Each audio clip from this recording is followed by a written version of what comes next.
no se ha encontrado hasta ahora. Me acompaña Enrique Navarro, que es analista de defensa, presidente de MQ Global Net. Don Enrique, ¿qué tal? Buenos días. Hola, buenos días. Los líderes mundiales están llamando a la negociación e Irán, ¿podría revertir Irán la situación actual? ¿Cómo está viendo la respuesta internacional? ¿Qué esperar de Europa, de la OTAN, de China, de Rusia también?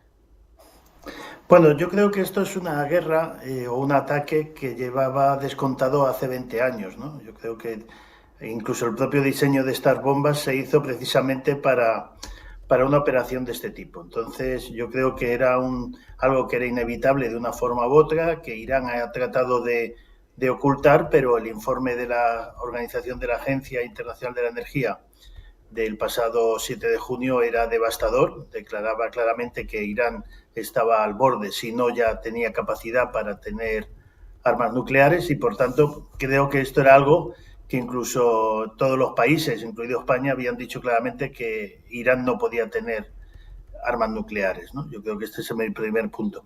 Segundo punto es la soledad de Irán. Irán es un país que realmente no tiene aliados sólidos que puedan salir a dar la cara por Irán, ¿no? Ni siquiera Rusia está en condiciones de dar un apoyo más explícito, con lo cual Irán está sola. No es un país pequeño, no es un país sin recursos, ¿no? Es un país que militarmente tiene capacidades y no sabemos hasta qué punto el uranio enriquecido estaba o no en esas plantas o había sido evacuado, con lo cual tenemos muchas incógnitas y tendremos que ver cómo se desarrollan, pero parece que nadie está muy molesto en el fondo por este ataque.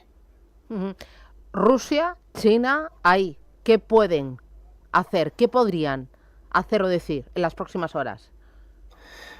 A ver, Rusia y China tienen intereses muy diferentes, porque para Rusia, Irán, junto con Corea del Norte, son sus dos principales aliados en su guerra de Ucrania.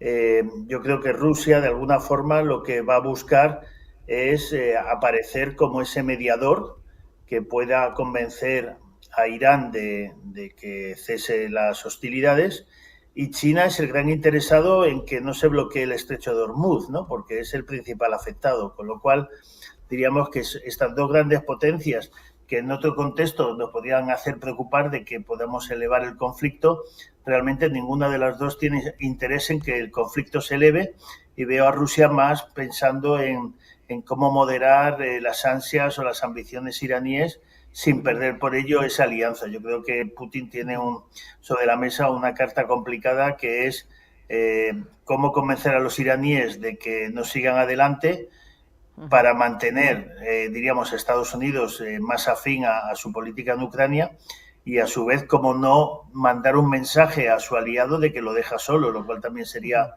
devastador. ¿Trump y Netanyahu han sellado una alianza definitiva?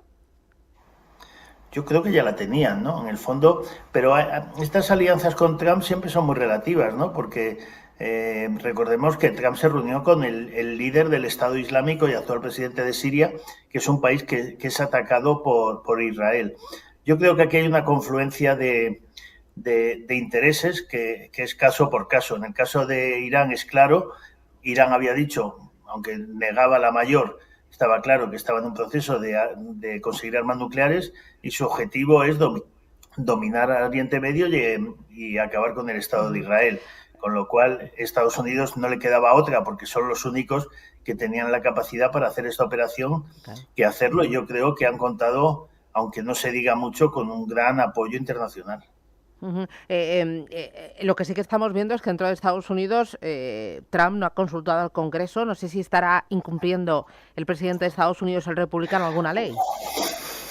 Bueno, el republicano creo que incumple todas las leyes por principio, ¿no? Pero tenemos que tener en cuenta una cosa. Primero, lo que tiene que llevar al Congreso es una declaración de guerra. Ya sé que parece un tema formal, pero es un tema muy formal. Una declaración de guerra tiene unas consecuencias diplomáticas, jurídicas, etcétera, que no se dan.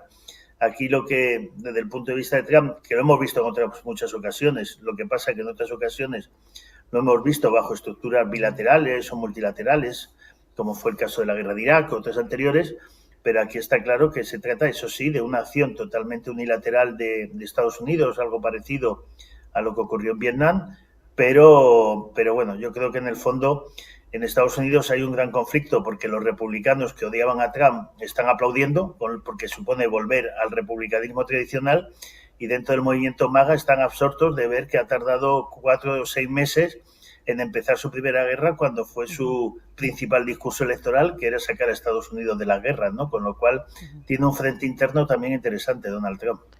Y mientras fuera, ¿pretende Trump que el mundo entero gire a su alrededor? Sí, claro. Yo creo que eso, de alguna forma, es una parte fundamental de su estrategia. Lo que pasa es que los Estados Unidos de 2025 no son los Estados Unidos de 2000 o de 1980, en el sentido de que el mundo es más multilateral, el mundo ya no es la producción industrial, es otro tipo de producciones.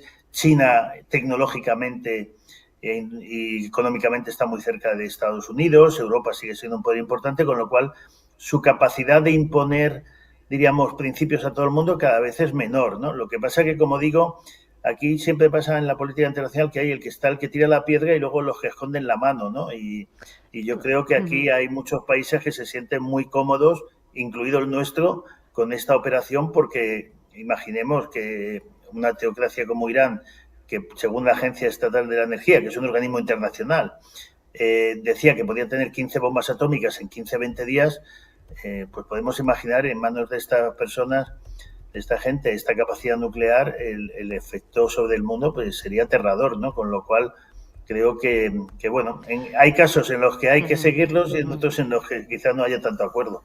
Claro, Europa es el que esconde la mano, ¿no? Pero está ahí. Sí, O sea, esto no es una absolutamente. humillación, no es una humillación a Europa. No, esto yo creo que es que llevamos 20 años anunciando este ataque todos. Europa se preparó, ahora porque estamos con Ucrania, pero la gran amenaza para Europa eran los misiles nucleares iraníes, que es contra la principal amenaza que nos hemos preparado 20 años. Pensábamos que no iban a llegar, pero todos sabíamos que ese plan secreto tenía ese objetivo. O sea, que nos sentimos hoy más seguros en ese sentido. Enrique Navarro, analista de defensa, muchísimas gracias. Que tenga buen día. Un abrazo. Gracias a vosotros, buenos días. Adiós.